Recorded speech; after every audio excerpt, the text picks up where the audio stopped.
Hello friends, I am doctor Komal Mehar. I hope आपकी PG की तैयारी, ईएमओ की तैयारी अच्छी चल रही होगी। इस एपिसोड में हम लोग पढ़ेंगे चरक सूत्र स्थान का चैप्टर नंबर 17 कियंत शीर्षीय अध्याय। ये बहुत ही इंपॉर्टेंट चैप्टर है। इसमें कई बार कई तरह के क्वेश्चंस पूछ चुके हैं और कई क्वेश्चंस हर साल आते ही आते हैं, तो ध्यान से सुनिए। Let's start. सबसे पहले दोष सुदन ये वर्ड किसके लिए यूज़ किया गया है? आत्र के लिए। इसके बाद है हुत अवशेष, हुताश्वेश।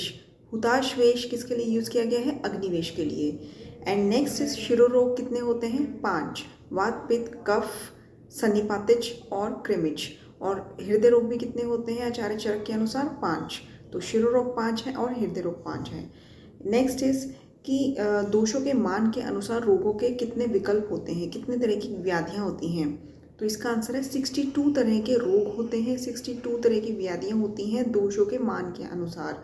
ठीक है। और जो दोषों के विकल्प कितने होते हैं? देखिए, अगर व्याधियों के विकल्प कितने होते हैं ये क्वेश्चन आए, देन आंसर इज 62। अगर दोषों के विकल्प कितने होते हैं ये क्वेश्चन है, देन आंसर इज 63। क्योंकि 62 तो जो पहले हमने पढ़े हैं +1 जो है तीनों दोष की जो सम अवस्था है उसको भी काउंट करेंगे। ठीक है, क्योंकि तीनों दोष की जो सम अवस्था है वो व्याधि में काउंट नहीं होती है। तो दोषों के विकल्प हैं 63, व्याधियों के विकल्प हैं 62। नेक्स्ट इज कि जो क्षय है, क्षय कितने प्रकार के होते हैं? 18। मधुमेह पीड़िका कितने प्रकार की होती है? 7। और दोष की गति कितने प्रकार की होती है? 3। ठीक है, मधुमेह पीड़िका, दोष की गति, इस सबका इस चैप्टर में हम लोग डिटेल में अध्ययन करेंगे। और जो शिरोरोग है वैसे कौन से वेग धारण से होता है? निद्रा का वेग धारण करने से होता है। और इसमें जो दूष्य होता है वो है रक्त। ठीक है, बहुत इंपॉर्टेंट पॉइंट्स हैं, इस वीडियो को बार बार देखिएगा ताकि ये चैप्टर थोड़ा सा लंबा है, ये आपको अच्छे से लर्न हो जाए। मैंने इसके 3-4 घंटे लगा के ये चैप्टर के नोट्स तैयार किए हैं, जो कि मैं आपको कुछ ही मिनट्स में पढ़ा दूँगी। इस तरह से आपका टाइम वेस्ट नहीं होगा ज़्यादा। जो शिरोरोग हैं वो मैंने आपको बताए हैं 5 हैं, जबकि सुश्रुत ने, भाव प्रकाश ने, योग रत्नाकर ने शिरोरोग 11 माने हैं। और शिर की जो परिभाषा है वो इस तरह से है। देखिए दोस्तों, ये जो मैं आपको पढ़ाती हूँ ये श्लोक wise, line to line plus विमर्श सब कुछ ऐड करके उसके बाद आपको एपिसोड, ये वीडियो रिकॉर्ड करके आपको अपलोड करी जाती है, ताकि आपका कोई भी पार्ट, कोई भी लाइन ना छूटे किसी भी चैप्टर से। ठीक है, तो शिर की जो परिभाषा है वो क्या है? प्राणा प्राणभृता यत्र श्रता सर्व इंद्रियाणि च यद्दम उत्तम अंगा नाम शिरस्तत् अभिधीयते। मतलब कि प्राणा प्राणभृता ये शिर को कहा गया है, उत्तम अंग सिर को कहा गया है। ठीक है, और ऋषियों ने सिर को मूल कहा है। वैसे तो मूल मतलब रूट्स नीचे होती हैं, बट जो पुरुष में मूल है वो सिर मतलब ऊपर है। ठीक है, और नेक्स्ट आ जाता है कि जो इसके बाद मूल मतलब कि ऊपर सिर, और शाखाएं जो है वो अधः बताई गई है नीचे की तरफ। ठीक है, और शिरोरोग में कई तरह के रोग आते हैं, लेकिन क्वेश्चन ये भी पूछा जाता है जो अर्दित है, पैरालिसिस। ठीक है, और अर्धाव भेदक है, माइग्रेन। अर्धाव भेदक तो आप शिरोरोग में टिक कर सकते हैं, लेकिन अर्दित आपको कंफ्यूज कर सकता है, तो अर्दित भी शिरोरोग में आता है। और वाग्भट ने शिर को शरीर का मूल माना है। पराशर ने शरीर का मूल क्या माना है? गुदा। वातिक शिरोरोग में क्या निदान है, क्या इसके लक्षण है, ये देखते हैं। तीक्ष्ण पानात मतलब कि तीक्ष्ण पान मतलब मद्यपान, तीक्ष्ण मद्यपान का सेवन करना, शीत वायु बहुत ज़्यादा मैथुन करना, उपवास, इससे क्या होता है? वातिक शिरोरोग हो सकता है। निस्तुतते भ्रशम शंको घाटा सभिद्यते। शंको घाटा मतलब कि शंख प्रदेश में सुई चुभने जैसी वेदना होती है, निस्तुतते। ठीक है, घाटा मतलब कि ग्रीवा के जो पिछला भाग होता है, पोस्टीरियर पार्ट, इसमें पेन होती है। तो निस्तुतते भ्रशम शंको घाटा, शंख में और ग्रीवा में पेन होती है। इसके बाद है कि सब्र मध्यम ललाट च तपती वातित वेदना मतलब कि तपती जलने जैसी वेदना होती है। और नेक्स्ट है इसकी सिर जैसे घूम रहा हो। ठीक है, घृण तीव्र शिर मतलब सिर जैसे घूम रहा हो। अब लक्षणों में निस्तुत वेदना, सुई चुभने जैसी वेदना तो वातज कोई भी रोग में मैक्सिमम होती है।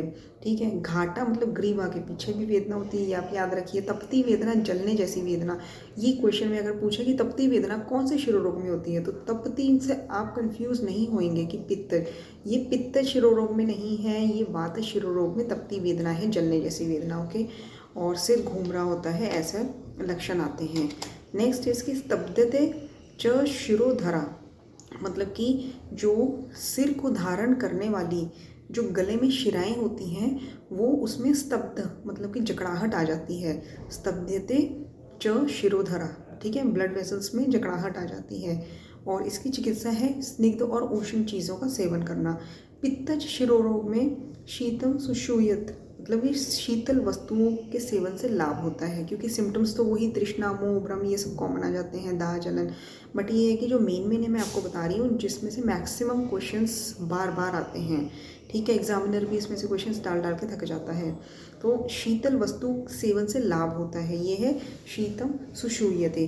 नेक्स्ट इज जो कफज शिरोरोग है वो है आस्य सुखम स्वप्न सुख गुरु स्निग्ध धाति भोजन है। ठीक है, मतलब जो हमने प्रमेय में पढ़ा था निदान, वो है आस्य सुखम स्वप्न सुखम, लेकिन इसमें भी सेम निदान है, बस मात्रा का फर्क है। इसमें आस्य सुख है, य को ए की मात्रा है, तो आस्य सुखम स्वप्न सुखम दैट इज फॉर प्रमेय। आस्य सुख है स्वप्न सुख है, ए की मात्रा जब य के ऊपर आ जाती है दैट इज फॉर कफज शिरोरोग। ठीक है, तो आस्य सुख है, स्वप्न सुख है, गुरु स्निग्ध भोजन करना, तो कफज शिरोरोग से हो जाता है। और इसके लक्षण हैं सुप्तम स्तिमिति भारिकम, मतलब कि सुप्तम नंबनेस होती है, सिर में भारीपन होता है। और इसके बाद है कि जो ये लाइन है, जो योग रत्नाकर ने एक लाइन बताई है, आस्य सुखे, इसमें ए की मात्रा है, आस्य सुखे दिवा स्वप्ने शीत मधुर भृंगणम। ये इससे क्या होता है, इससे ये उन्होंने एक ट्रीटमेंट बताया है अध्वशोष का। ठीक है, जिसमें आस्य सुखे दिवा स्वप्ने शीत मधुर भृंगण आहार का प्रयोग करना। ठीक है, भृंगण चिकित्सा करनी, चिकित्सा बताइए उन्हें अध्वशोष की, जिसमें आस्य सुख है, ये सेम वर्ड आता है बट मात्रा का फर्क है। नेक्स्ट इसकी कृमिज शिरोरोग। कृमिज शिरोरोग, इसका निदान क्या है, तिल शीर गुड़, ठीक है, जीर्ण पूति संकीर्ण भोजनात्। ठीक है, तिल शीर गुड़, तो ये भोजन करना, स्निग्ध गुरु भोजन करना, सड़ा गला भोजन करना, पूति संकीर्णात भोजनात्। और इसके अलावा पाप कर्म से क्या होता है कि जो क्लेद होता है, क्लेद की उत्पत्ति होती है, और फिर सिर में वो क्लेद जो उत्पन्न होता है वो कृमियों को उत्पन्न करता है। ठीक है, इसमें विभत्स लक्षण आते हैं, मतलब कि बहुत ज़्यादा भयंकर लक्षण आते हैं। जो कृमिज शिरोशूल के लक्षण क्या हैं, दौर्ग व्यपदु घितम। ठीक है, मतलब कि दुर्गति इतनी ज़्यादा हो जाती है पुरुष की कि वो दुखी हो जाता है। ठीक है, दौर्गव्य दुखितम। एंड इसके अलावा जो ये कृमि शिरोशूल के लक्षण हैं कि दुर्गति होके इंसान दुखी हो जाता है। वाग्भट में क्या लिखा है कि ताम्र वर्ण का डिस्चार्ज निकलता है, ताम्रज सिंघाणकता, मतलब कि ताम्र वर्ण का डिस्चार्ज निकलता है, और कर्णनाद होता है शिरोरोग में, दैट इज स्टेनाइटिस। एंड इसके बाद है ये कृमिज शिरोरोग के लक्षण हैं। ठीक है, जिसमें आचार्य चरक ने बताया है कि ये क्लेद उत्पन्न होने से कृमि उत्पन्न होता है, ये गुरु स्निग्ध तिल गुड़ दधि, मतलब ये सब आहार विहार करने से। और इसमें जो लक्षण होते हैं, एक तो दुर्गति वाला मैंने आपको बताया, और एक वाग्भट में ताम्र वर्ण का डिस्चार्ज, एंड इसके अलावा कर्णनाद। और विभत्स चेष्टा जो मैंने बात करी है, इसमें विभत्स लक्षण भी आते हैं कृमि शिरोरोग में। विभत्स चेष्टा और किस में आता है, अपस्मार में आता है विभत्स चेष्टा। ठीक है, हृदय शिरोरोग, हृदय शिरोरोग जो है चरक ने, वाग्भट ने, भाग प्रकाश ने 5 तरह के बताए हैं, और हृदय रोग, ठीक है, 5 तरह के बताए हैं, और सुश्रुत ने 4 तरह के बताए हैं। उन्होंने सन्निपातज हृदय रोग को नहीं काउंट किया है। ठीक है, तो बाकी सब ने 5, सुश्रुत ने 4, नो सन्निपातज हृदय रोग। ठीक है, और इसके अलावा है जो वातज हृदय रोग होता है उसमें क्या लक्षण होते हैं? उसमें प्रमोह होता है, दर मतलब कि रिगर्जिटेशन, जो मरमर की साउंड आती है, और जीर्ण च व्यर्थ वेदना, जीर्ण च व्यर्थ मतलब भोजन के बाद चेस्ट पेन होने लग जाती है, ये वात शिरो रोग के हैं। और इसके अलावा पित्त में क्या होता है? पित्त अम्ल उद्गार होता है, ठीक है, खट्टे डकार आने, और क्लम मतलब लेथार्जी, थोड़ा सा काम करने पर भी लेथार्जी हो जाना। और जो इसके बाद है जो कफ शिरो रोग है, उसमें क्या होता है? सुप्ततम स्तिमित भारिकम, मतलब कि इसमें भवत्यशम आवृतम, ठीक है, मतलब कि हृदय में सुप्ततम शून्यता होती है, भारीपन होता है, ऐसा लगता है किसी ने हृदय के ऊपर पत्थर रख दिया है। हमारे पास बहुत सारे कार्डियोलॉजी में बहुत सारे पेशेंट आते हैं जो कहते हैं कि छाती में भारीपन बहुत ज़्यादा फील होता है, टाइटनेस फील होती है, जो MI के पेशेंट्स होते हैं, अगर आपको याद हो तो ये सारे सिम्टम्स मॉडर्न में भी बताए हुए हैं जो यहाँ बताए हैं। जैसे कि हृदय में भारीपन, हृदय में शून्यता, ऐसा प्रतीत होता है कि जैसे हृदय के ऊपर पत्थर रखा हुआ हो, भवत्यश्य आवृतम, ठीक है। और इसके अलावा अगर मैं आपको बताऊं कि जैसे मैंने बताया कि पित्तज हृदय रोग में तिक्त अम्ल उद्गार आते हैं, तो इसी तरह से जैसे तिक्त अम्ल उद्गार गृहिणी में भी आते हैं, बट उसमें एक वर्ड और ऐड है, दैट इज लोहो आम गंधी तिक्त अम्ल उद्गार इन गृहिणी, ओके। और इसके अलावा तिक्त अम्ल उद्गार सहज अर्श में भी होते हैं। एंड त्रिदोषज गुल्म, इसके भी मैं लक्षण आपको थोड़ा सा बता देती हूँ। महारुजम धा प्रेत अश्मवत घनम उन्नतम, मतलब कि अश्मवत बहुत ज़्यादा घना होता है और उन्नत होता है, इसमें महारुजा होती है, दाह होती है, दैट इज त्रिदोषज गुल्म। कृमिजन्य हृदय रोग, देखिए कृमिजन्य हृदय रोग में क्या होता है? इसका सबसे पहले तो इसका क्या निदान है, इटियोलॉजी क्या है और इसकी पैथोलॉजी क्या है। तिल गुड़ दधी आदि का सेवन करने से तिल गुड़ दधी आदि का सेवन करने से हमारे हृदय के एक प्रदेश में एक ग्रंथि हो जाती है, और रस धातु जो है उस ग्रंथि में कृमियों को उत्पन्न कर देती है, ठीक है, जो उस पार्ट को खराब करते हैं, और धीरे धीरे ये कृमि पूरे हृदय प्रदेश में फैलकर उस हृदय का भक्षण कर लेती हैं, ठीक है। मर्म एक देशे संक्लेदम रस आश्रय उपगच्छति, मर्म के एक देश में, मर्म मतलब हृदय के एक देश में क्लेद उत्पन्न होता है, और जिससे ग्रंथि होती है और उसमें रस धातु आश्रय करके कृमियों को उत्पन्न करता है, ठीक है। और इसके अलावा इसके लक्षण क्या है कृमिजन्य शिरो रोग के? देखिए कृमिजन्य हृदय रोग के, कृमिजन्य हृदय रोग में तुद मानम स हृदयम सूचिभिरेव मन्यते, ठीक है। महारुजम सुदारुणम शीघ्र कारणम, मतलब कि सुई के चुभने जैसी वेदना होती है, ठीक है। महारुजम बहुत ज़्यादा वेदना होती है, सुदारुणम मतलब कि शीघ्र ही चिकित्सा करनी चाहिए, तो सुदारुणम शीघ्र कारणम ये कृमिजन्य हृदय रोग के लिए प्रयोग किया गया है। बार बार सुनेंगे तो आपको काफ़ी जल्दी लर्न होगा और काफ़ी इजी लगेगा ये चैप्टर। कृमिजन्य हृदय रोग में क्वेश्चन आता है कि कृमि कौन से होते हैं, वातज पित्तज कफज, तो आपका आंसर होगा कफज, ओके। और इसके अलावा माधव निदान ने सभी तरह के हृदय रोग के जो कॉमन निदान बताया वो क्या है?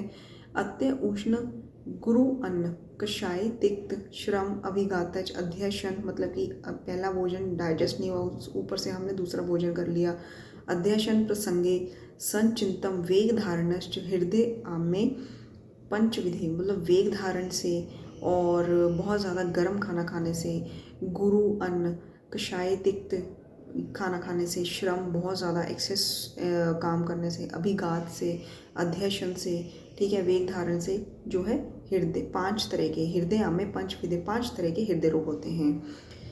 और इसके अलावा है कि दोष मैंने आपको बता दिए थे 63 होते हैं, और व्याधियाँ दोषों के मान अनुसार 62 हैं, ठीक है। और दोष की हम काउंटिंग कैसे करते हैं? 25 दोष होते हैं, जो 25 दोष में से 13 सन्निपातज होते हैं, 3 जो पृथक पृथक दोष होते हैं वात पित्त कफ, और संसर्गज होते हैं 9, तो टोटल हो गए 25। इसी तरह से क्षीण दोष भी 25 होते हैं, और त्रिदोष में युगपत मतलब कि एक साथ बड़े या कम हुए युगपत ये होते हैं 12 भेद, तो टोटल दोष हो गए 63, ठीक है। और इसके बाद है आशय अपकर्ष, चरक सूत्र के अध्याय नंबर 17 में आशय अपकर्ष का वर्णन है। आप याद रखिए, आशय अपकर्ष का मतलब क्या होता है कि जो प्रकृतिस्थ, मतलब कि जो अपनी सम अवस्था में जो दोष अपने स्थान से निकलकर किसी दूसरे स्थान पर जब चले जाते हैं उसको आशय अपकर्ष कहते हैं। ठीक है। और इसमें आशय अपकर्ष में जब दोष प्राकृतिक अवस्था में रहकर अपने स्थान से दूसरे स्थान में चला जाता है तो उसमें वात जो होता है हमेशा वृद्धि कंडीशन में रहता है, वृद्ध अवस्था में रहता है, पित्त सम अवस्था में रहता है और कफ क्षीण अवस्था में रहता है। ठीक है। प्रकृतिस्थ यदा पित्तम मारुतम श्लेष्मण क्षय। प्रकृतिस्थ यदा पित्तम, पित्त प्राकृतिक अवस्था में रहता है, मारुतम श्लेष्मण क्षय, जो कफ है वो क्षय अवस्था में रहता है, और जो वात है वो पित्त को अपने स्थान से खींच कर ले जाता है। ठीक है। स्थान आद्याय गात्रेषु यत्र यत्र विसर्पति, फिर अलग अलग जगहों पर जाता है। ठीक है। पित्त सम कफ क्षय और वायु पित्त को खींचकर जगह जहाँ जहाँ ले जाता है वहाँ वहाँ दाह उत्पन्न करता है। और जब दोष वृद्ध अवस्था में रहते हैं तो अपने लक्षणों को दिखाते हैं, जब दोष क्षीण अवस्था में रहते हैं तो वो अपने लक्षणों को छोड़ देते हैं। तो पेशेंट के सिम्टम देखकर आप याद कर सकते हैं कि दोष अपनी वृद्ध अवस्था में, प्रकोपित अवस्था में है। ठीक है। और एक चीज़ और है, जैसे कोई भी चीज़ का सेवन करने से जो दोष है वो कितने अंशों में बढ़ता है, जैसे कि जो दोष है या तो 1 या 2 या सभी अंशों में बढ़ता है। ये मैं आपको एग्जाम्पल देके समझाती हूँ। जैसे कि कलाए, इसका क्वेश्चन आ सकता है कि कलाए कितने अंशों में वात को बढ़ाता है। ठीक है। तो कलाए कषाय रस होने से सभी अंशों में वायु को बढ़ाता है। ईख जो होता है रोक्ष और शीत गुण के कारण 3 अंशों में वात को बढ़ाता है। ठीक है। बढ़ाता तो है दोष को, बट कितने अंशों में बढ़ाता है। ठीक है। कलाई जो है वो सभी अंशों में, ईख जो है वो 3 अंशों में। ठीक है। ये जस्ट एक नॉलेज के लिए है, इसमें से इतना क्वेश्चन नहीं आता।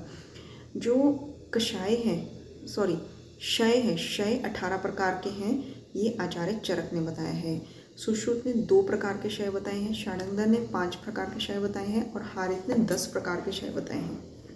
ठीक है। और क्षय का वर्णन सुश्रुत संहिता में सूत्र 15 में है और अष्टांग हृदय में सूत्र 12 में है। ठीक है। दोष क्षय 18 होते हैं, हम चरक के अनुसार जो क्षय हैं वो पढ़ने जा रहे हैं। क्षय 18 होते हैं। अब इस तरह से लर्न कर सकते हैं कि जैसे दोष 3 है, धातु 7 है, मल 7 है, ओज 1 है, तो टोटल 18 है। और इन्हीं के आगे हम क्षय के बारे में पढ़ेंगे। देखिए, जो रस क्षय के लक्षण है वो है घटते सहते शब्दम न उच्चरदवति शूल्यते। ठीक है।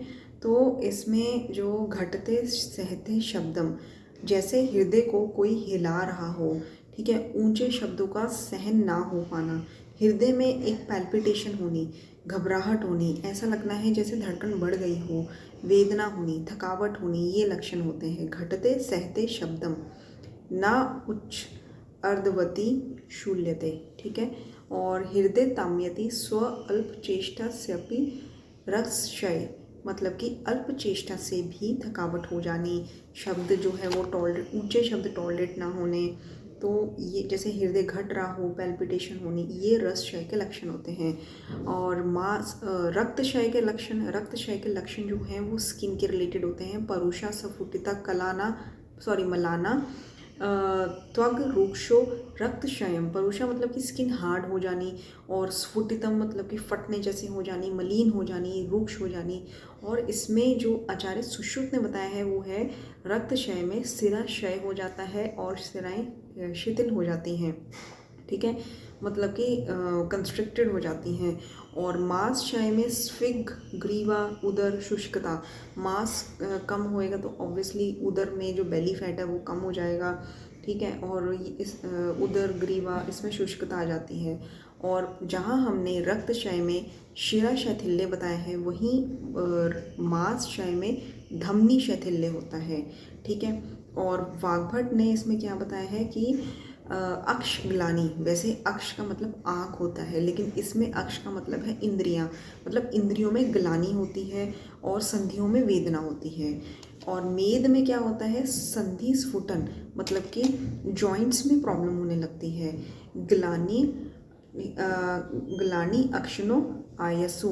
ठीक है। तनुत्व च उदरस्य, उदर जो है तनु पतला हो जाता है और संधियों में स्फुटन होती है। आँखों में ग्लानि, आँखें अंदर को धँस जाना, ठीक है, ये सिम्टम्स हैं। और जहाँ सुश्रुत ने ये बताया है कि मेद क्षय में प्लीहा की वृद्धि होती है। संधियों का जहाँ चरक ने स्फुटन बताया, इन्होंने संधियाँ शून्यता बताया है, ठीक है। और मेदुर मांस प्रार्थना, मतलब कि मेद क्षय में मेद और मेद से एक पहले जो धातु है मांस, इसकी प्रार्थना, इसकी नीड होने लगती है बॉडी को। और आचार्य वाग्भट ने भी प्लीहा वृद्धि बताया है मेद क्षय में। स्वप्न कट्या, मतलब कि कटी में शून्यता हो जाती है, कमर पतली हो जाती है, कृष्ण अंगता, ठीक है। और अस्थि क्षय में क्या होता है, केश, लोम, नख, श्मश्रु, प्रपतनम, मतलब कि बाल झड़ने लगते हैं, केश, लोम, श्मश्रु, नख, ये सब चीज़ें झड़ने लगती हैं। और संधि में शैथिल्य होता है, ठीक है। रक्त में क्या है, शिरा शैथिल्य, मांस में क्या है, धमनी शैथिल्य, और अस्थि क्षय में संधि शैथिल्य हो जाता है। और इसके अलावा वाग्भट ने कहा है कि अस्थियों में तोद होता है, संधि शैथिल्य बताया है। अस्थि बद्धमास की अभिलाषा होती है। अस्थि बद्धमास मतलब कि जो अस्थि वाला मांस होता है उसकी अभिलाषा होती है। मज्जा में क्या होता है, मज्जा में शीर्यंत इव च अस्थिनी दुर्बलानी लघुनी। शीर्यंत इव च अस्थिनी का मतलब होता है अस्थियाँ जैसे कट कट कर गिर रही हों, ठीक है, दुर्बलता हो जाती है, लघुता हो जाती है। और प्रततम वात रोगिणी क्षीणे मज्जानी देहिना, मतलब वात रोग जिसमें मज्जा का क्षय होता है वो वात रोगों से ग्रस्त होता ही है, ठीक है। वाग्भट ने मज्जाशय में क्या बताया है कि मज्जानी सौशीर्यम भ्रम और तिमिर होता है। और सुश्रुत ने अस्थि निस्तोध, वाग्भट ने भ्रम और तिमिर बताया है। और अस्थियाँ जो होती हैं, अस्थि मज्जानी सौशीर्यम, अस्थि जो है वो एम्प्टी हो जाती हैं, मतलब कि मज्जा जो बोन मैरो होता है अस्थि के अंदर होता है, मज्जा का क्षय हो गया तो अस्थियाँ सौशीर्य हो जाती हैं, खाली हो जाती हैं। और भ्रम होता है, तिमिर होता है। आचार्य सुश्रुत ने क्या बताया है, अस्थि का निस्तोध बताया है इन मज्जाशय। ये कंफ्यूज कर सकते हैं, आपको तभी लर्न हो सकते हैं जब आप बार बार इसको प्रैक्टिस करो। तो शुक्र में क्या होता है, शुक्र में दौर्बल्य होता है, मुख शोष होता है, पांडुत्वम, वेरी इंपॉर्टेंट पॉइंट, पांडुत्वम।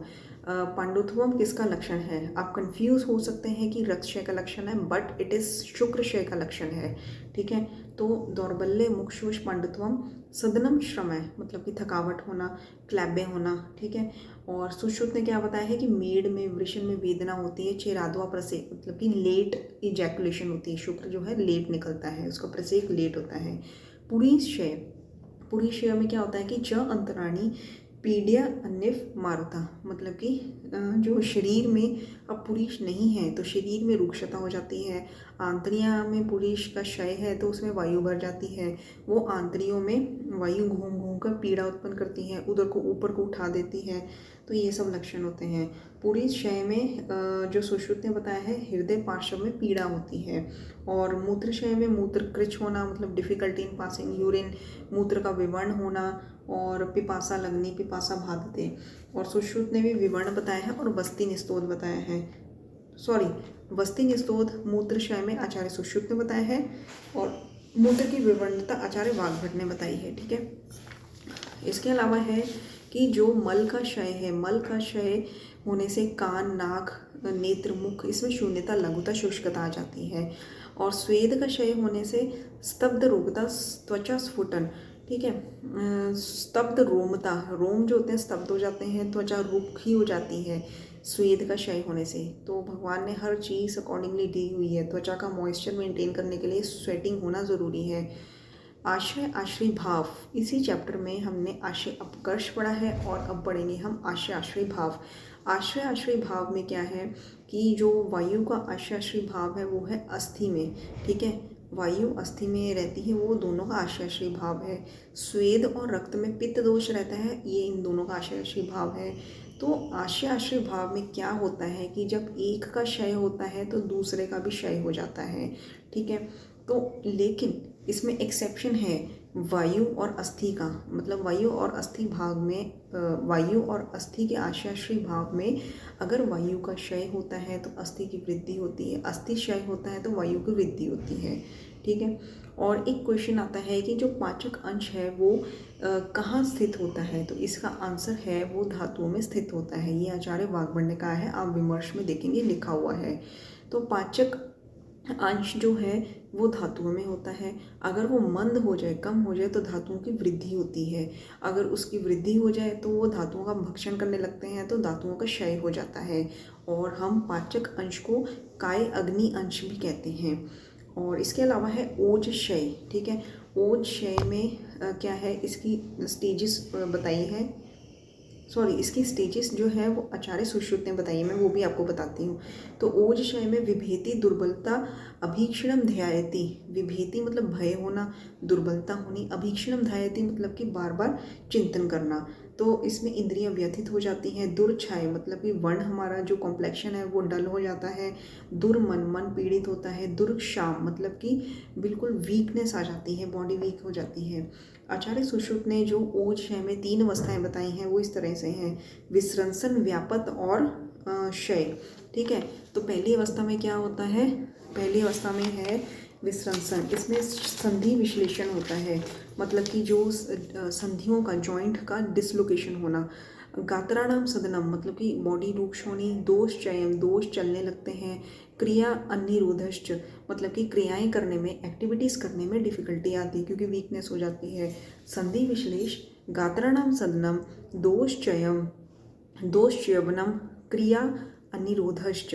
ठीक है, और व्यापत सेकंड स्टेज में क्या होता है, स्तब्धता आ जाती है, गुरुता आ जाती है। वातज शोफ होता है। तो ये क्वेश्चन कई बार आ चुका है कि जो ओज की व्यापक अवस्था में कौन से प्रकार का शोथ होता है, वातज, पित्तज, कफज। तो आंसर है वातज शोफ। ठीक है, वर्ण भेदो ग्लानि, वर्ण भेद हो जाता है, ग्लानि तंद्रा होती है। ठीक है, जिसमें ड्राउजीनेस होती है, ग्लानि होती है। जबकि तीसरे में, सेकंड में ड्राउजीनेस, ग्लानि, तंद्रा, वातशोफ। ठीक है, वातशोफ। तीसरे में क्या होता है, तीसरे में तो मृत्यु हो जाती है, मतलब मूर्छा होती है, मांस क्षय होता है, प्रलाप करने लगता है, मरणम इति, मरण हो जाता है। और इसके अलावा है सुश्रुत ने क्या बोला है, दे साव्यस्तेन व्याप्तो भवति देहिना, मतलब कि सर्व शरीर में ओज की व्याप्ति रहती है। दे साव्यस्तेन व्याप्तो भवति देहिना। ठीक है, तद्भावश्च शीर्यन्ते शरीरिणाम, शरीराणि शरीरिणाम। ठीक है, तद्भावश्च शीर्यन्ते, शीर्यन्ते मतलब ही होता है कट कट के गिरना। तो शीर्यन्ते शरीराणि शरीरिणाम मतलब कि शरीर कट कट के गिरता है, ऐसा महसूस होता है ओज के क्षय में। और अच्छा, इसके लक्षण क्या हैं, लक्षण में हृदय तिष्ठति। सबसे पहले तो आप ये देखिए कि हृदय तिष्ठति मतलब कि ओज की जो लोकेशन है वो हृदय है, और ये सर्व शरीर में सुश्रुत ने कहा है कि ये रहता है। और इसका जो कलर है वो है शुद्ध रक्त ईशम पीतकम। ठीक है, ये वर्ड एज इट इज ही आपको लर्न करना पड़ेगा कि शुद्धम रक्तम ईशत सपीतकम। ठीक है, रक्त ईश पीत। ठीक है, क्योंकि इसमें काफ़ी ज़्यादा कन्फ्यूजन भी होता है, मैं आगे आपको बताती हूँ। जहाँ आचार्य सुश्रुत ने कहा है कि इसका जो कलर है वो है शुद्ध रक्त ईशस पीतकम, वहीं आचार्य वाग्भट ने कहा है कि इसका कलर है शुद्ध ईश लोहित पीतकम। ठीक है, शुद्ध ईश लोहित पीतकम। और ओजस्तु तेजो धातु नाम शुक्रांता नाम पर स्मृतम मतलब कि ये सभी धातुओं में रहती है। तो ठीक है, जहाँ आचार्य चरक ने कहा है कि इसका वर्ण है, कलर है शुद्ध रक्त ईश पीतकम, वहीं आचार्य वाग्भट ने कहा है कि शुद्ध ईश लोहित पीतकम। और वहीं आचार्य सुश्रुत ने तो इनका शुक्ल वर्ण बताया है। शुक्र प्राण आयतमम उत्तमम, प्राण आयतमम उत्तमम भी उन्होंने ओज को बताया है, ये वर्ड याद रखने के होते हैं। और शुक्ल बताया है इसको। ठीक है, और मेन मैं आपको बस हृदय में इसकी लोकेशन होती है, हृदय तिष्ठति, और सर्व शरीर में ये व्याप्त रहता है, ये ऐसा सुश्रुत कहते हैं, सर्व शरीर में व्याप्त रहता है। चरक ने हृदय में लोकेशन बताई है, और कलर मैंने तीनों आचार्य के अकॉर्डिंग आपको बता दिए हैं। और एक चीज़ और है कि जो ओज है, ओज के 10 गुणों का वर्णन कहाँ पे है, ओज के 10 गुणों का वर्णन है चरक चिकित्सा 24 मतलब मदाते में। गुरु शीत मृदु स्निग्ध लक्षण बहलम मधुरम स्थिरम प्रसन्नम स्निग्धम पिच्छिलोम ओजो 10 गुणम स्मृतम। वहाँ पे ओज के 10 गुणों का वर्णन है। क्यों वर्णन है, क्योंकि ओज के 10 गुणों के विपरीत जो 10 गुण होते हैं वो मद के होते हैं, इसलिए वहाँ पे ओज के 10 गुणों का वर्णन है। ओज की उत्पत्ति इसकी प्रथम उत्पत्ति ये उत्पत्ति जो है स्टेजेस के लाइफ के एजेस के अकॉर्डिंग अलग अलग है। तो प्रथम ओज उत्पत्ति और उसका वर्ण और रसगंध क्या होता है। तो गर्भ अवस्था में प्रथम ओज की उत्पत्ति जब होती है तो वो सर्पी वर्ण की होती है। ठीक है, पहले मैंने आपको आचार्य ने अलग अलग ओज का वर्ण बताया, वो बता दिया। और इसके बाद जो गर्भ अवस्था में सर्पी वर्ण होता है, सर्पी वर्णम मधुरसम लाजा गंधी। ये बहुत कंफ्यूजन करने वाली लाइन है, इसको अलग अलग रख के पूछ लेते हैं कि इसका वर्ण कौन सा होता है। सर्पी वर्ण होता है, मधु वर्ण होता है, लाजा वर्ण होता है क्या। तो सर्पी वर्ण होता है, मधुरस होता है, लाजा गंधी होती है। ठीक है, नेक्स्ट इज कि सप्त पीड़िका का वर्णन कहाँ पे दिया गया है। तो इसका आंसर है चरक सूत्र 17 कियत शीर्षीय अध्याय में इसका वर्णन है। और मधुमेह निदान और मधुमेह की संप्राप्ति का वर्णन भी इसी चैप्टर में है। निदान का सेवन करने से क्या होता है, अब ये मधुमेह के बारे में हम पढ़ेंगे। ठीक है, निदान का सेवन करने से कफ पित्त मेद मांस की वृद्धि से जो मतलब निदान का सेवन किया, कफ पित्त मेद और मांस की वृद्धि हो जाती है, जिससे जो वायु रुकी हुई होती है वो ओज को लेकर मूत्राशय में प्रविष्ट कर देती है और मधुमेह का उत्पत्ति करती है। ठीक है, तो निदान सेवन कफ पित्त मेद मांस की वृद्धि और वायु जो है वो ओज को मूत्राशय में प्रवेश करवाती है। ठीक है, जिससे मधुमेह की उत्पत्ति होती है। तो वाग्भट ने 2 प्रकार का मधुमेह बताया है, आवरण दोष जनित मधुमेह, धातु क्षय जनित वात से उत्पन्न मधुमेह। आवरण दोष जनित मधुमेह और धातु क्षय जनित वात से उत्पन्न मधुमेह। धातुओं का क्षय होगा तो वात की वृद्धि तो होगी, वात का प्रकोप होगा तो उससे उत्पन्न मधुमेह। मूत्र का जो सामान्य रस है वो कटु और लवण है। ये मैं इसलिए बता रही हूँ कि अगर किसी को मधुमेह हुआ है, अब कैसे पता लगाएंगे कि वो मधुमेह उसका ठीक हो गया है कि नहीं। ये पहले जो टेक्निक्स है वो बताई गई थी। तो मूत्र का जो सामान्य वर्ण होता है वो है कटु और लवण। और जो प्रमेय होता है उसमें मूत्र के रस में चेंजेस आते हैं। ठीक है, क्योंकि हम टेस्ट भी करते हैं कि यूरिन में शुगर का लेवल जो है वो प्लस है कि नील है, तो उस हिसाब से मैं आपको बता रही हूँ। ठीक है, मतलब कि रस जो होता है वापस से कटु तिक्त हो जाता है, तब मधुमेह ठीक हो गए हैं ऐसा मानते हैं। बट अगर हम थोड़ा और इसको डिटेल में देखें तो उसमें देखिए मूत्र का रस वापस नेचुरल वही हो गया, प्राकृतिक रस हो गया, कटु और तिक्त। बट इसका मतलब ये नहीं है कि मधुमेह ठीक हो गया है, क्योंकि यूरिन में शुगर नील है। ठीक है, यूरिन का रस जो है वो वापस नेचुरल हो गया है, बट ब्लड में तो शुगर है ना, तो इसको हम इट्स नॉट 100% कि मधुमेह ठीक हो गया है सिर्फ मूत्र का रस देखकर। तो मुझे यही बताना था आपको। और इसके अलावा नेक्स्ट है कि मधुमेह की उपेक्षा करने से प्रमेह की पीड़िकाएँ होती हैं। ठीक है, सप्त दारुण किसके लिए यूज़ किया गया है, ये क्वेश्चन आता है। सप्त दारुण प्रमेह पीड़िका के लिए यूज़ किया है। सप्तक गण ये कृमि के लिए यूज़ किया है। सप्तक बल राजक्षमा, सप्तको शोथ उपद्रव संग्रह शोथ के उपद्रव के लिए, सप्तक धातवा विसर्ग के लिए, और सप्तको द्रव्य संग्रह ये है कुष्ठ के लिए। पीड़िका जो है वो मांसल प्रदेश में होती है, मर्म प्रदेश में होती है, संधि प्रदेश में होती है। मांस मर्म संधि प्रदेश में। अब पीड़िकाओं का वर्णन करते हैं। जो आचार्य चरक हैं उन्होंने 7 पीड़िकाएं बताई हैं। सुश्रुत ने वाग्भट ने 10 बताई हैं और आचार्य भोज ने 9 पीड़िकाएं बताई हैं। जो आचार्य चरक ने 7 पीड़िकाएं बताई हैं वो इस तरह से हैं।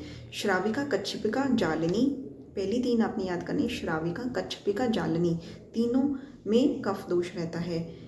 फिर उसके बाद लास्ट 4 सरशपी अलजी विंता विद्रदी, सरशपी अलजी विंता विद्रदी, चारों में पित्त दोष प्रोमिनेंट रहता है। और सुश्रुत ने 7 तो सेम बताई हैं, और इसके अलावा उन्होंने जो 3 और बताई हैं वो इस तरह से हैं। मसूरिका पुत्रणी विदारिका, ठीक है, मसूरिका पुत्रणी विदारिका, मसूरिका में पित्त दोष रहता है, पुत्रणी और विदारिका में कफ दोष रहता है। भोज ने 9 पीड़िकाएं बताई हैं, उन्होंने विंता का वर्णन नहीं किया है। और भोज के जो 2 चेंजेस हैं, एक तो है 10 की जगह 9 पीड़िकाएं हैं। 9 पीड़िकाएं सेम है सुश्रुत और वाग्भट के जैसे, वाग्भट ने भी आचार्य सुश्रुत जैसे सेम बताई हैं। जो 10वीं पीढ़ी का विंता है उसका वर्णन नहीं किया है और उन्होंने मसूरिका की जगह कुल्थिका ली है। ठीक है, तो ये चेंज है। आचार्य काश्यप ने 8 पीढ़िकाएँ बताई हैं, 7 तो चरक के जैसी सेम बताई हैं एंड 8वीं अरुंशिका। ठीक है, अरुंशिका को उन्होंने सन्निपातज माना है। और जो विंता है, जहाँ विंता को पित्तज माना था आचार्य चरक ने, और सबने विंता को पित्तज माना था। भोज ने विंता का वर्णन नहीं किया। वहीं पर आचार्य काश्यप ने विंता को वातज माना है। और इसके अलावा है श्राविका। श्राविका का वर्णन कैसे है, इसके क्या लक्षण हैं? ये घड़े का ढक्कन होता है ना, जिसके किनारे उन्नत होते हैं, बीच में से निम्न होता है, वे उसी तरह से है। अंतो उन्नता मध्यम निम्न शाव। अंतो मतलब किनारे उन्नत होते हैं, मध्यम में निम्न होता है, श्याम वर्ण का होता है। क्लेद दारुणान्विता। ठीक है, नेक्स्ट इज कच्छपिका। कच्छिवा होता है कछुए की पीठ के जैसे। अवगाढ़ अर्ति निस्तोद महावास्तु परिग्रह, मतलब कि महावास्तु परिग्रह जिसका बड़ा एरिया होता है, मूल काफ़ी ज़्यादा बड़ा होता है, और परिग्रह मतलब कि सराउंडिंग एरिया बहुत ज़्यादा बड़ा होता है। और इसमें अवगाढ़ अर्ति वेदना मतलब कि गहरी वेदना होती है। सलक्षण कच्छ पृष्ठभा। ठीक है, मतलब कि कछुए की पीठ के जैसे ये लक्षण होता है। अवगाढ़ अर्ति निस्तोद। महावास्तु परिग्रह बड़ी होती है ये। जालनी कैसे होती है, जैसे सिरा जाल के जैसे होती है। सिरा जालवती स्निग्ध स्त्राव होता है। सिरा जालवती स्निग्ध स्त्रावा। महाशय मतलब कि वर्ण का जो स्थान होता है वो गहराई तक होता है। रुजा निस्तोद बहुला सूक्ष्म छिद्रा। देखो, रुजा और निस्तोद आपको मैक्सिमम में मिलेगा। जो इसमें अलग लक्षण है, सिरा जालवती स्निग्ध स्त्राव महाशय, और इसमें सूक्ष्म छिद्र होते हैं। सर्षपी न अति महती क्षिप्र पाक महारुजा। बस ये 3 वर्ड्स हैं। न अति महती मतलब बहुत ज़्यादा बड़ी नहीं है, बहुत ज़्यादा छोटी नहीं है। क्षिप्र पाक जिसका पाक शीघ्र हो जाता है, और इसमें महारुजा रहती है। और आचार्य सुश्रुत ने गौर सर्षप संस्थान माना है। ठीक है, गौर सर्षप संस्थान वर्ड यूज़ किया है सर्षपिका के लिए। अलजी में क्या होता है? अलजी में दहती त्वचम उत्थाने तृष्णा मोह ज्वर और विसर्प अत्यनिशम, मतलब कि विसर्प के जैसे शीघ्र फैलती है अलजी। और इसमें क्योंकि पित्त दोष जो है प्रोमिनेंट रहता है, तो वही दहन मतलब कि जलन होनी, तृष्णा मोह ज्वर, ये सब सिम्टम्स रहते हैं। विंता में अवगाढ़ रुजा क्लेद। देखिए, कच्छपिका में अवगाढ़ अर्ति निस्तोद है, इसमें अवगाढ़ रुजा क्लेद होता है। पृष्ठे वाप्य उद्रपी, मतलब कि इसमें क्वेश्चन कैसे पूछते हैं। अब देखिए इसमें क्या क्वेश्चन पूछा जाता है। क्वेश्चन ये पूछा जाता है कि जो विंता विधृति जो विंता पीड़िका है, इसकी क्या लोकेशन है।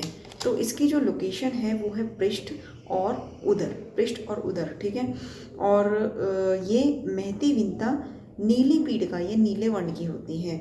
और विधृति जो है वो 2 तरह की होती है। ये है बाह्य और अभ्यंतर। जो बाह्य विधृति होती है ये मांस में, स्नायु में और त्वचा में आती है। मांस, स्नायु एंड त्वचा। एंड बाह्य विधृति में महारुजा लिखा है। ठीक है, एक चीज़ और है, अलजी। जो अलजी है ये अलजी प्रमेय का उपद्रव भी है, प्रमेय की पीड़िका भी है, नेत्र संधिगत विकार भी है, शोध का प्रकार भी है, और शूक दोष भी है। तो इस तरह से अलजी कई जगह पर आ चुकी है। आचार्य सुश्रुत ने विधृति जो है वो 6 तरह की बताई है, और उन्होंने बताया है कि जो विधृति है वो त्वचा, रक्त, मांस, मेद, अस्थि में आश्रित रहती है। महामूलम होती है, मतलब डीप उसकी मूल होती है, काफ़ी अंदर तक गहरी मूल है, और रुजा वतम होती है। ठीक है, और इनको आचार्य सुश्रुत ने विधृति को कृच्छ साध्य वर्ण में काउंट किया है, कृच्छ साध्य वर्ण में काउंट किया है। और इन्होंने 6 प्रकार की बताई है। वात, पित्त, कफ, BPKR रक्तज, S सन्निपातज, VPKRS, एंड छठा है आगंतुक। ठीक है, अंतर्विधृति इसमें से कई बार क्वेश्चन आ चुका है। अंतर्विधृति के 9 स्थान होते हैं, आचार्य चरक कहते हैं। आचार्य सुश्रुत कहते हैं कि 9 नहीं 10 स्थान होते हैं। 9 तो आचार्य चरक वाले सेम है, एंड 10वां उन्होंने गुदा बताया है।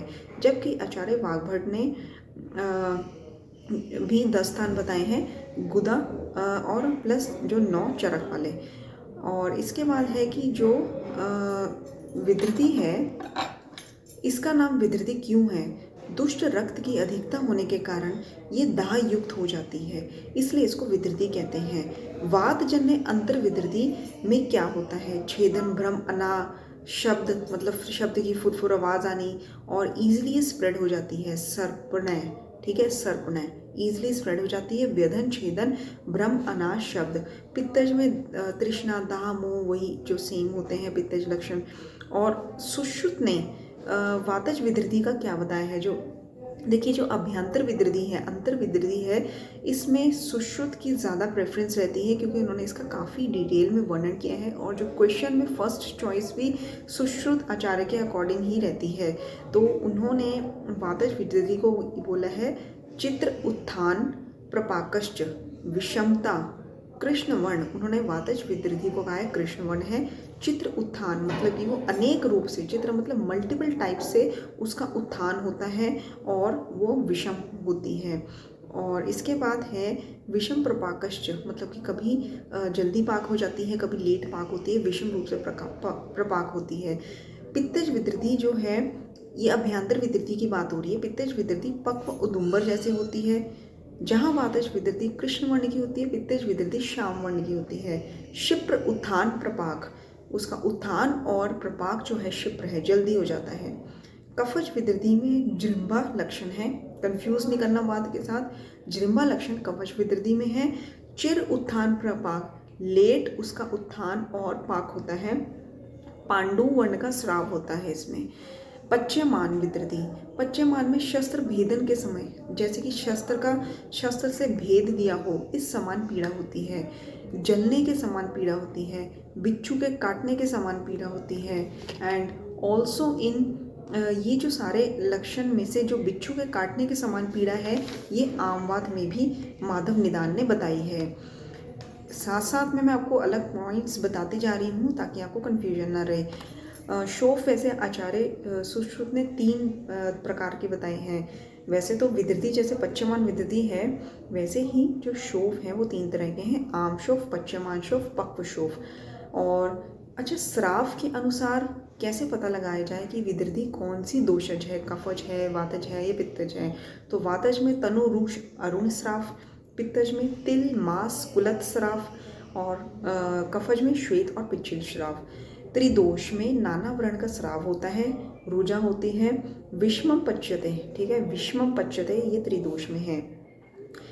अंतर्विकृति का जो स्थान है ये अलग अलग आचार्यों ने अलग अलग इसका नंबर बताया है। चरक ने 9, सुश्रुत ने 10, वाग्भट ने 10। तो इसकी first choice according to Sushruta लगेगी, दैट इज 10, ठीक है। और इसमें जो स्थान के अनुसार लक्षण क्या होते हैं, जैसे कि गुदा में अंतर्विकृति हो जाए तो वात निरोध हो जाता है, मतलब कि गैस फ्लैटुलेंस पास नहीं होती। वस्ती में मूत्र कृच्छता, नाभि में हिक्का और आटोप होता है, कुक्षी में वात प्रकोप होता है और वंक्षण में कटी और पृष्ठ स्तंभन हो जाता है। कटी और पृष्ठ स्तंभन, वृक्क में पार्श्व संकोच, प्लीहा में उच्छ्वास निरोध, हृदय में सर्वांग प्रग्रा स्त्रीवी, सर्वांग प्रग्रा ये याद रखिए। और यकृत में अभ्यंतर विकृति हो जाए तो श्वास और तृष्णा की प्रॉब्लम आती है। क्लोम में अगर अभ्यंतर विकृति हो जाए तो पिपासा, प्यास लगती है। आचार्य चरक के भी सेम है लक्षण, बस 2 चीज़ें अलग हैं। जहाँ आचार्य सुश्रुत ने वंक्षण का कटी पृष्ठ स्तंभन बताया है, वहीं आचार्य चरक ने वंक्षण का साध, स से साध, स से शक्ति बताया है। और वृक्क में जहाँ पे उन्होंने पार्श्व संकोच बताया है, वहाँ पे उन्होंने कटी पृष्ठ स्तंभन बताया है चरक ने। सुश्रुत ने वंक्षण में कटी पृष्ठ स्तंभन, आचार्य चरक ने वृक्क में कटी पृष्ठ स्तंभन। सुश्रुत ने वंक्षण में कटी पृष्ठ स्तंभन और वंक्षण में आचार्य चरक ने साध और सक्त, ठीक है। वंक्षण और वृक्क जो है वो थोड़ा सा अलग है। कुक्षी में अगर आचार्य चरक के अनुसार कुक्षी में अगर अभ्यंतर विकृति होती है तो पार्श्व अंतर शूल होता है। और वस्ती में जहाँ आचार्य सुश्रुत ने वस्ती में मूत्र कृच्छ लक्षण बताए हैं, इन्होंने वस्ती में अभ्यंतर विकृति होने से कृच मूत्र और पूती मूत्र के साथ स्टूल के लक्षण भी बताए हैं।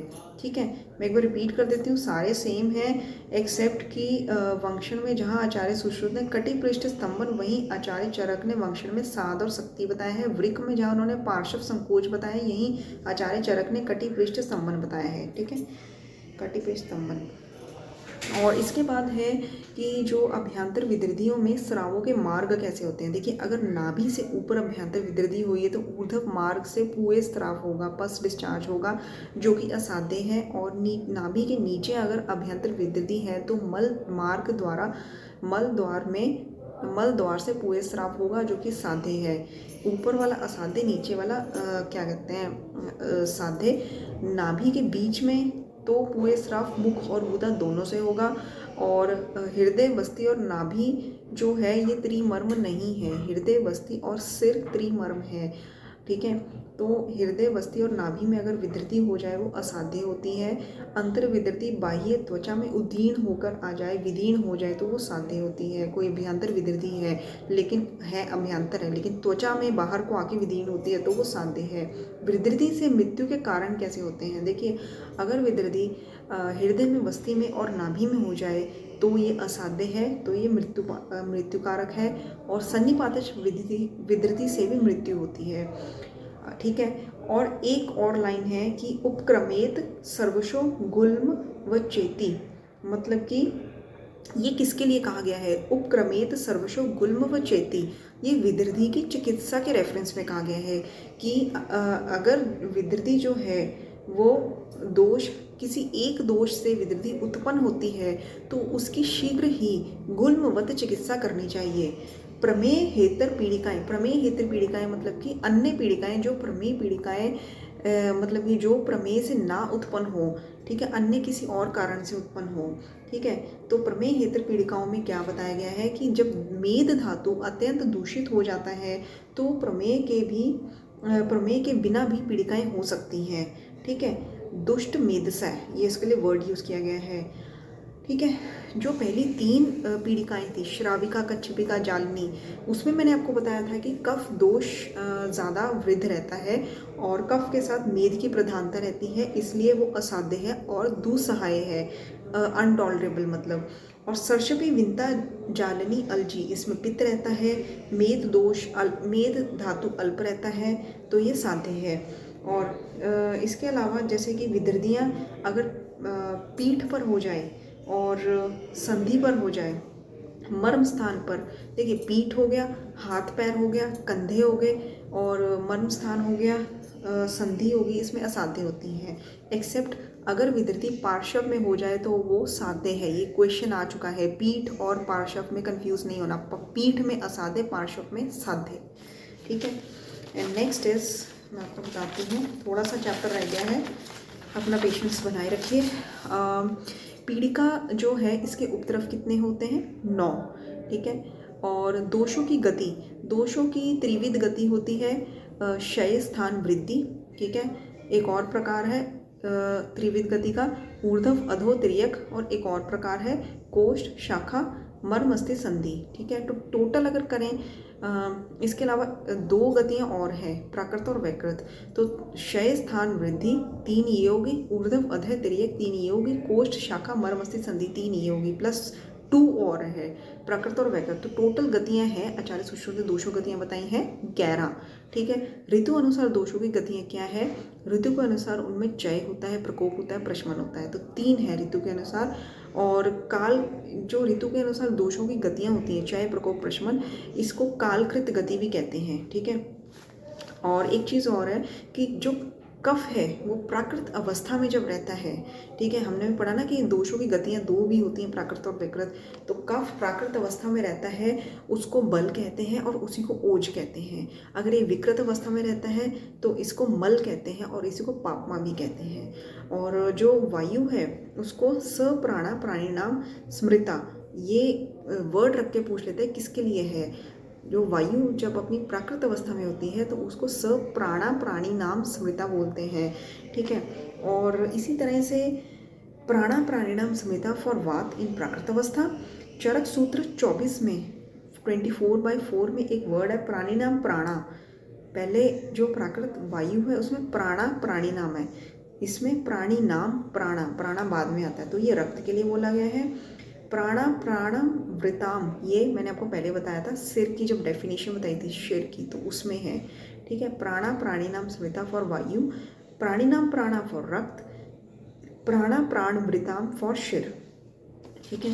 तो दोस्तों ये था चैप्टर हमारा ऑन चरक सूत्रस्थान 17 कियंत शीर्षीय अध्याय।